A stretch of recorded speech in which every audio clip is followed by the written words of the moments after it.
Ms. Robinson, I want to follow up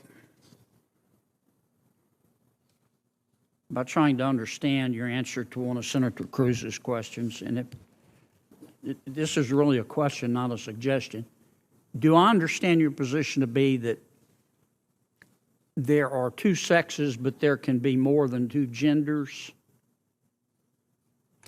I wouldn't even say two, and we've got Dr. Lopez here as well, but there's also the definition of intersex. I think that often in these conversations we're conflating sex and gender, and I do want to affirm here that trans women are women. That is their gender. Okay, but I'm trying to understand. Do you make a distinction between sex and gender? Yes, sir. Okay, explain that. Do you think there are more than two sexes? I believe that there's a definition for intersex as well that I want to acknowledge. But sex is assigned at birth. I'm just trying to understand. I'm thoroughly confused. So you're born, I'm talking about biology, male, female, and what else? I believe that intersex is also acknowledged, but again, I'm not a doctor here. What I can and say what does intersex mean? Is that there's a difference between sex and gender, and I think in these conversations we're conflating the two. Well, but I want to start with sex. Okay, there's male, there's female. When a baby's born, before the baby has had time to even have a sense of self, there's male, female, and intersex. There's a third sex? I believe that is true, but I would defer to Dr. Lopez as I'm not a physician. Okay. And how many genders are there? I think the gender is expansive, and the definitions are always growing. Today I can tell you, I talk to young people that talk about non-binary as... More than five? I think the gender is not a binary, is what I'm trying to say. Are there more than five genders? I'm just trying to understand. Are there more than five genders? Well, I think that there was a time where women wearing pants didn't feel like it was appropriate for their gender, and yet I'm wearing pants today.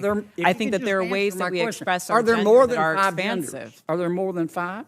I wouldn't subject myself to naming how many genders there are, but what I can say is that gender is a reflection. Number? Excuse me? There's an infinite number of genders?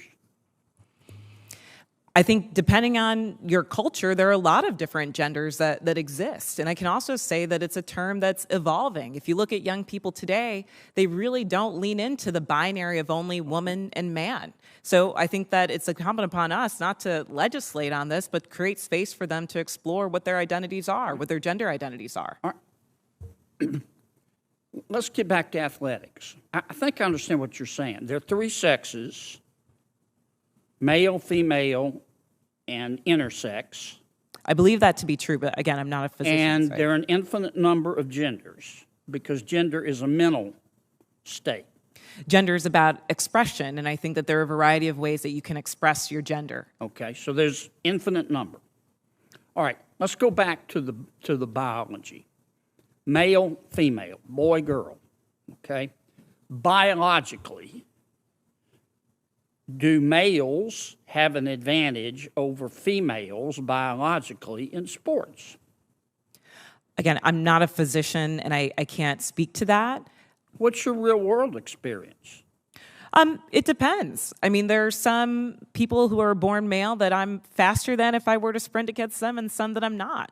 Some males that are taller than some women, and some that are shorter. You don't believe that a biological male has a physical advantage in sports over a biological female? Not as a definitive statement. Give me an example. Well, no, I don't think. How many female members of the NBA do you see? Well, I can say that, there's been this news article about men that think that they could beat Serena Williams in tennis, right? That they think that they could actually score a point on her. And it's just not the case. She is stronger than that. What's your experience, Ben? Male, female? Both Serena and Venus lost to the 203rd ranked male tennis player, which they're phenoms for women. My experience, my husband, he swam at University of Kentucky as well. In terms of accolades and in terms of national ranking, I was a much better swimmer than him. He could kick my butt any day of the week.